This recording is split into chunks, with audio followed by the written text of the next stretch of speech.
It's a mad world out there. I'm Coach Sess, and you're listening to Words with the Mad Coach. What's going on, fight fans? Let's run down some MMA. Let me know what's on your MMA radar this weekend. Hit me up on my timeline on Facebook. Post something to Instagram or Twitter. Let me know what you've got going on in terms of your MMA this weekend. Let's quickly look over what's on the national level. Let's talk about UFC on Friday night. Coming from Japan, at the top of the card, we've got Ovince St. Preux taking on Yushin Okami. St. Preux is 1-3 in his last 4 outings. Okami is 4-0. However, he's fought these fights as a welterweight, and the fight will be competed as light heavyweight.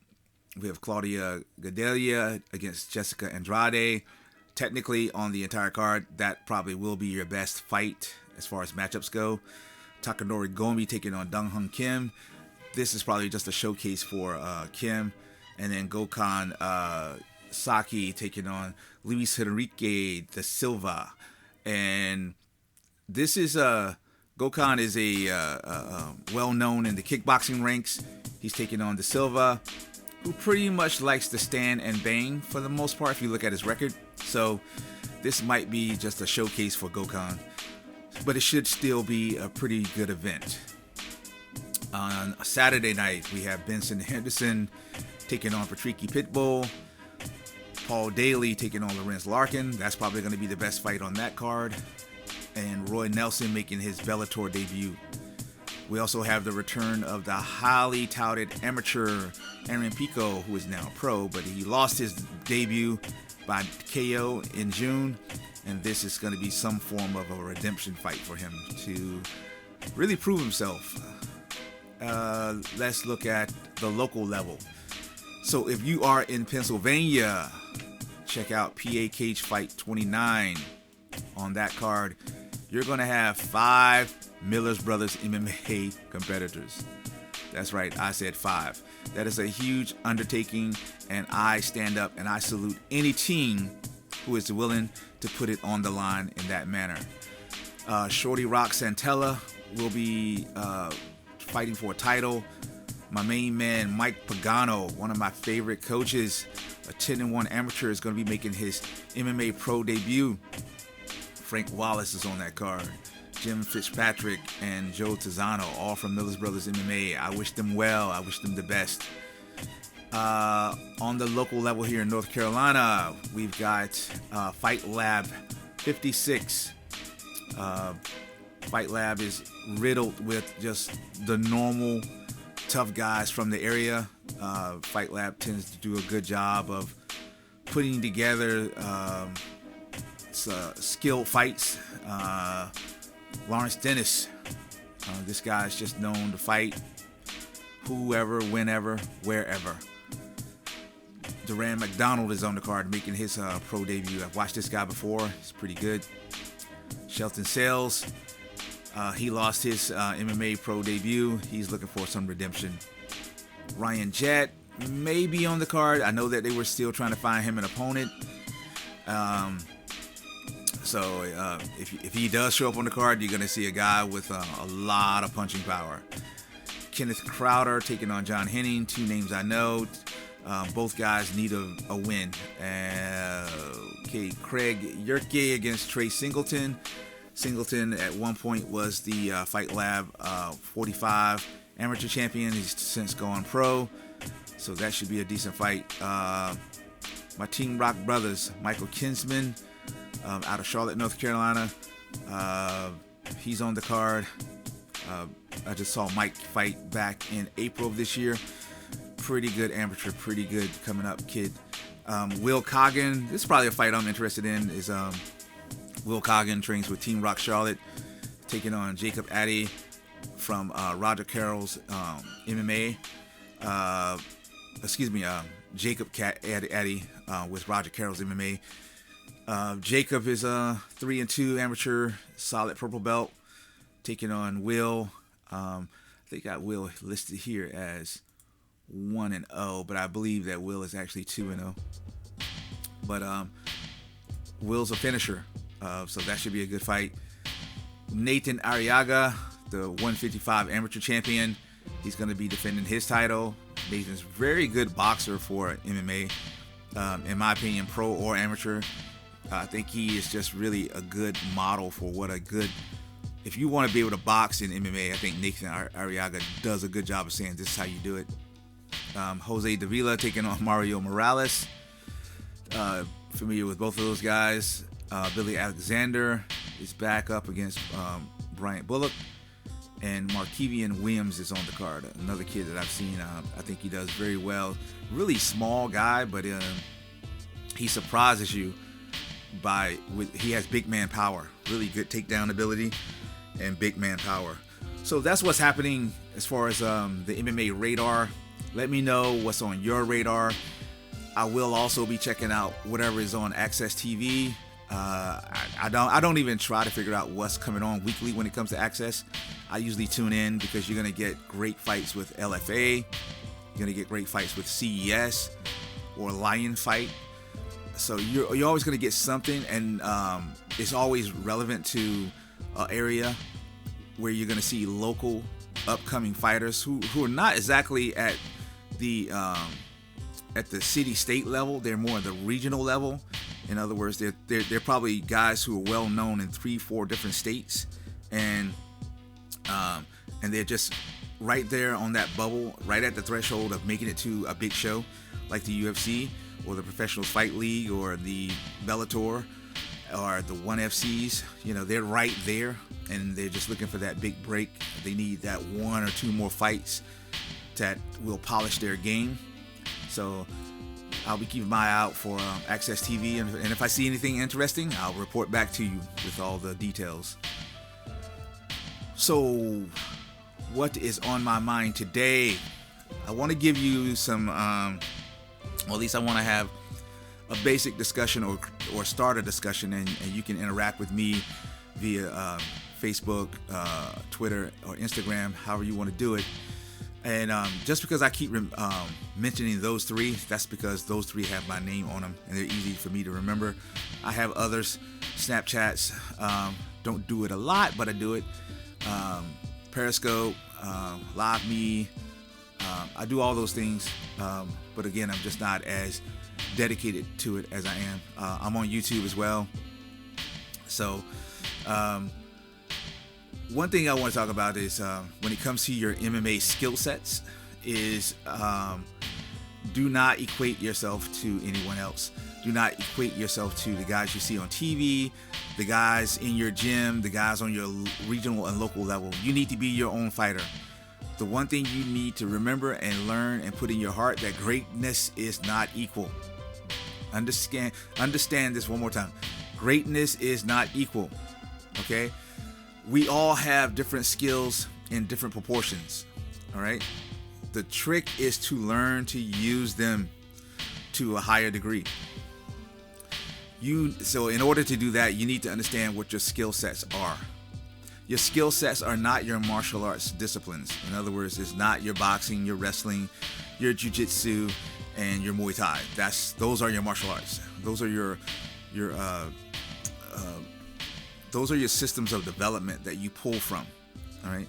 But as far as your personal skill set, it has more to do with how you perform inside of those arts. For instance, if I was to look at what you do on a daily basis, I would use boxing sort of as a filter and say, okay, you have good footwork, you have a good jab, but the rest of it is garbage, and you need to leave it alone, or you need to work on it.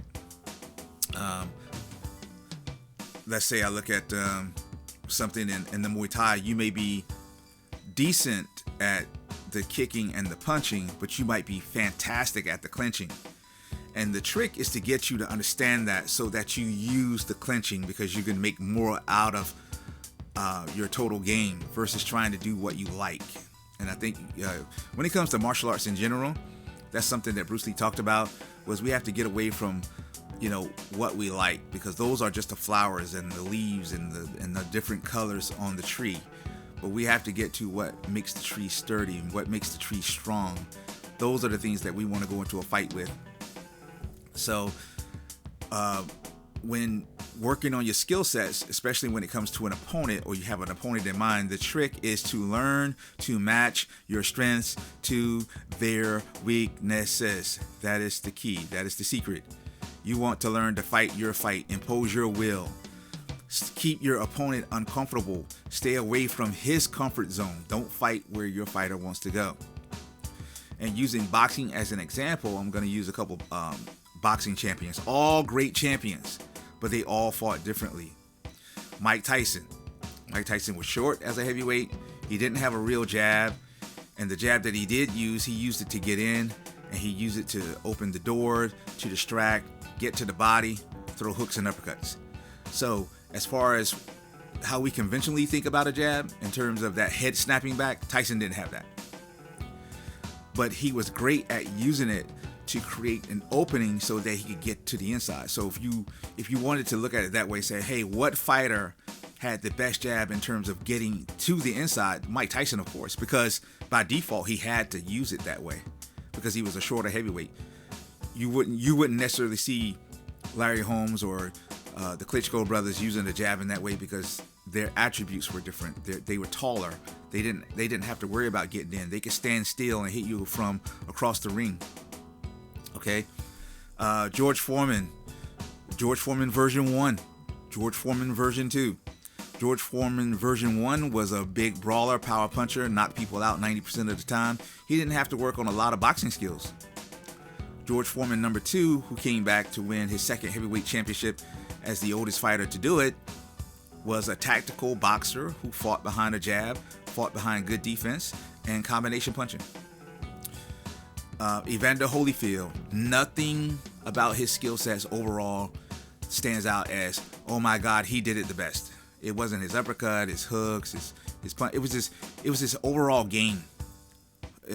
He had an incredible work ethic in the gym. He had an incredible physique. He had incredible fight IQ.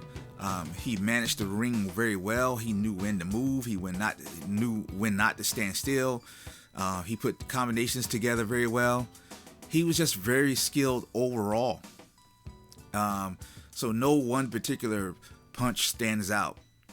No one particular skill stands out. It's just the overall package. He was probably one of the best to have an overall package, especially at heavyweight.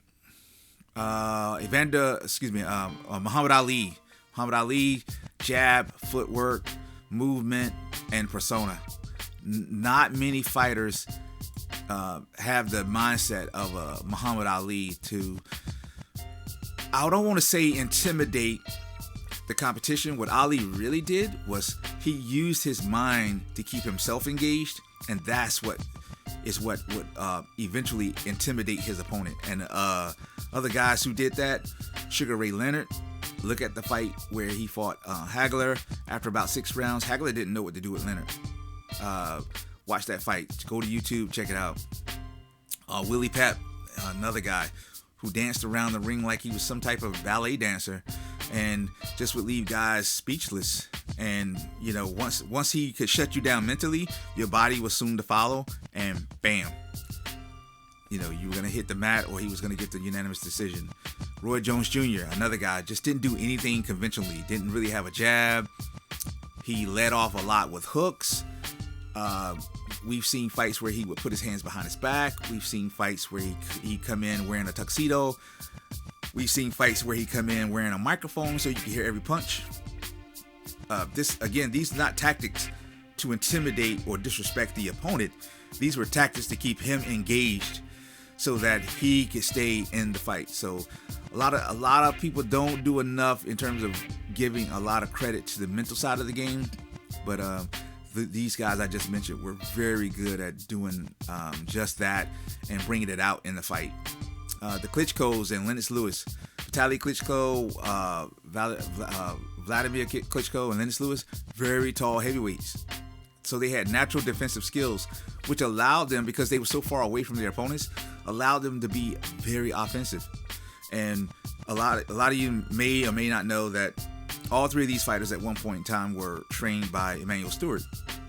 And coming up through the ranks, the Klitschkos through their kickboxing and amateur boxing, and Lennox Lewis through his Olympic boxing days, they were all very, very aggressive. And the problem with that aggression is, they could get knocked out. So Emmanuel Stewart, aided them by learning to teach them how to use their heights and that composure and only open up when they needed to open up. They didn't have to go crazy. They didn't have to go wild.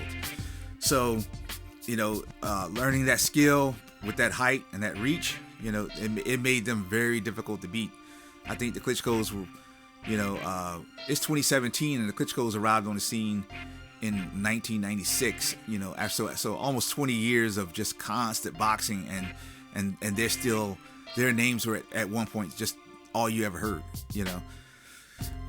Hector Camacho, I would say, in my opinion, probably one of the truest, not necessarily the best, but consistently one of the truest defensive boxers you ever want to learn from. So if you really want to understand what hands-up defense is all about, being able to protect yourself, you should watch Hector Camacho. I don't think the man's ever been dropped. He may have lost a few fights here and there, but I don't think he's ever touched the canvas. And we talk about guys like Tyson and Foreman and Holyfield and Ali, even the Klitschko's, a lot more skilled than Hector Camacho in a lot of ways, but not in defense. Not when it comes to defense.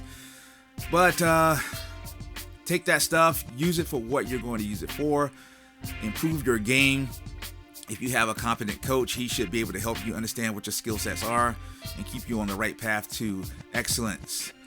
I am Coach Sess.